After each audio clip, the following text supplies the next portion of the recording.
Hello guys, this is Red from Red's Third Dimension Gaming, and today I'm bringing you an amazing review on Dungeon Travelers 2, the Royal Library, and the Monster Seal for the PlayStation Vita and PlayStation TV.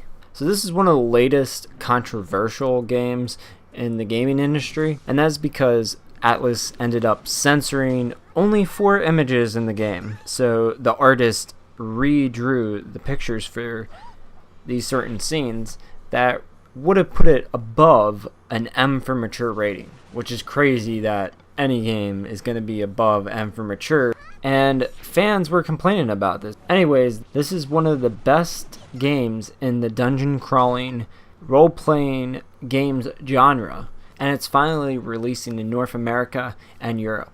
Dungeon Travelers 2 is a first-person dungeon crawler and one lengthy, difficult experience. Like I was saying, fans were bashing Atlas for censoring the game, but it's only 4 images. They had to do it in order to get it at M for mature. They didn't want it over that. That's pretty bad if it's going to be over M for mature. So they had to censor certain pictures, and they're just pictures. They're not like cutscenes or anything like that. And this shouldn't be as big of a deal as what people are making it out to be. It's like this: are you buying a game for over-sexualized girls and porno and stuff like that, or are you buying it for the gameplay and the story?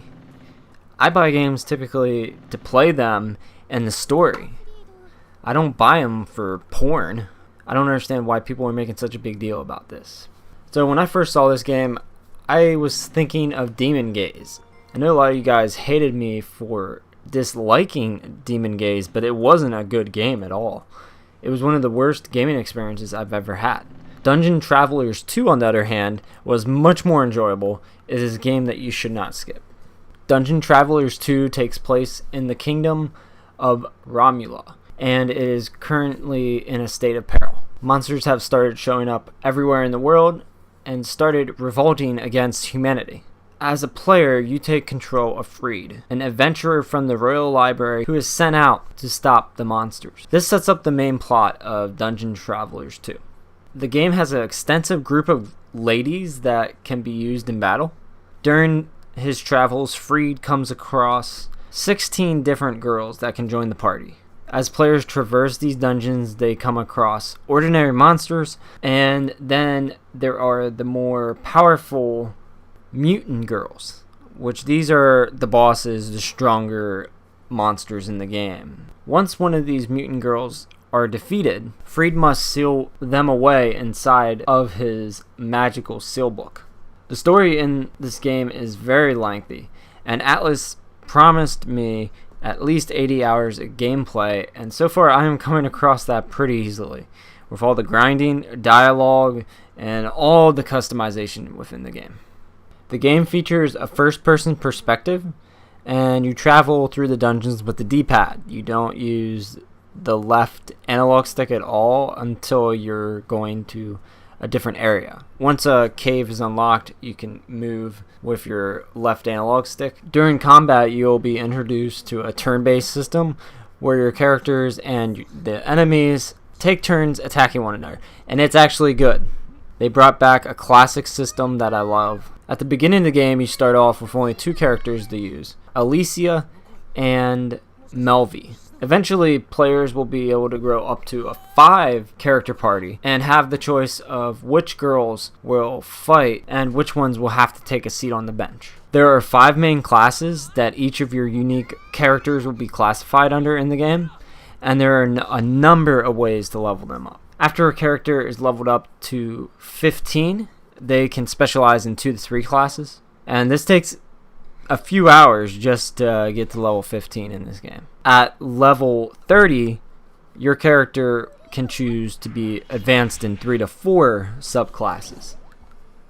And there are around 20 classes altogether.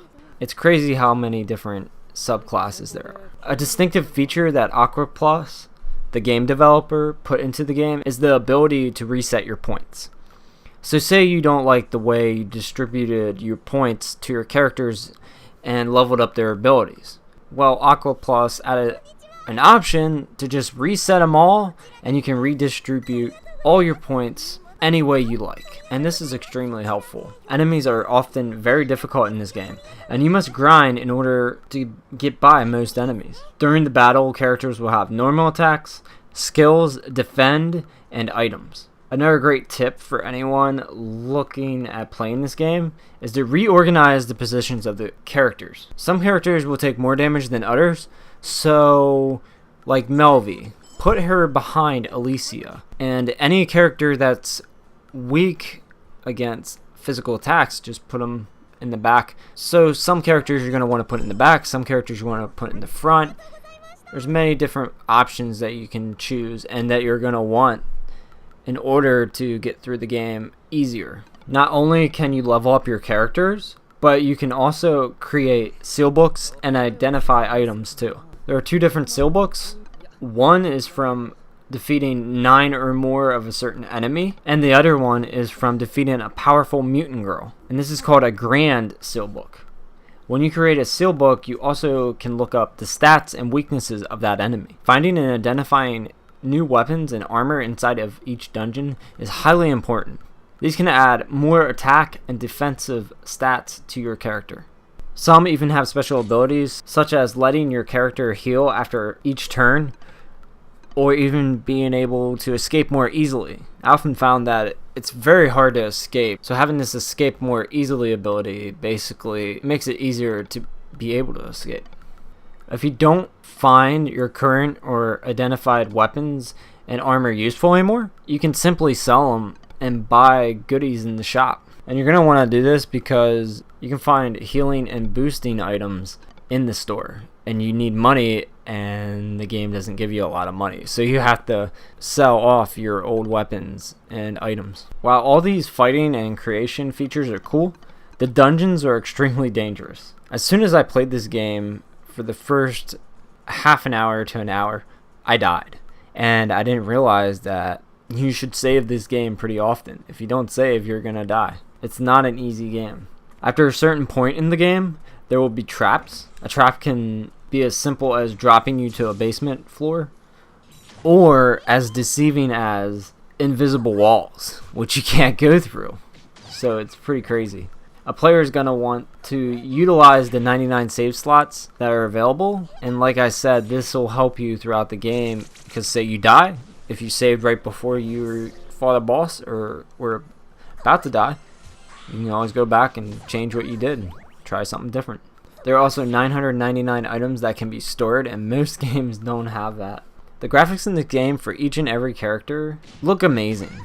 It has a great anime style about it, and the dialogue scenes are quite enjoyable to watch. Sometimes characters will even encounter 2 additional characters along their travel. These characters will sometimes give out helpful hints and talk for a very long time, but you'll get the point, and it's not just useless dialogue. The developers are trying to help you. Although the dialogue characters look great, the background environments and caves look terrible. The graphics aren't the greatest, except for the characters. This should not be a huge gripe for players, but it is something to take note of. The game is entirely spoken in Japanese, which is fantastic because the voice actors sound good. They don't sound like crap. And sometimes games like Lost Dimension have bad voice actors. The English subtitles are there to guide you through this game, so you won't have to worry about not understanding. And finally, here is the big detail that you've all been waiting for.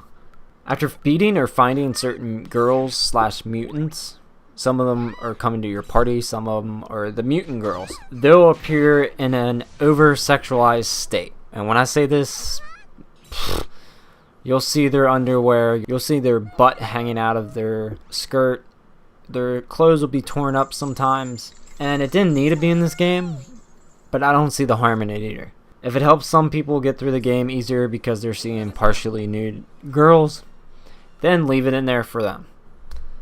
There were only 4 of these pictures that had to be censored and changed in order to keep the game under an M for mature rating. And I don't think it's that big of a deal. Overall, Dungeon Travelers 2, the Royal Library, and the Monster Seal is a fantastic first-person dungeon crawling role-playing game adventure. That is a long sentence. The game is tough as nails until you start to grind a bit, and battles are so fun because of its turn-based system. The story is pretty typical, but it has some fun moments here and there, and some of the dialogue should make you laugh a lot. The graphics are a hit and miss. Sometimes they look really good, sometimes they look bad, depending on what part of the game you're critiquing. With its unique classes and sealbook system, this is one of the best dungeon crawler games on the PlayStation Vita and TV. I give this game an 8 out of 10. If you love dungeon crawlers, this is a must-have, must-buy, and it's one of the few games that's coming out on the Vita. If you'd like to read my full written review, go down to the link below. It'll be more detailed and you won't have to hear my annoying voice.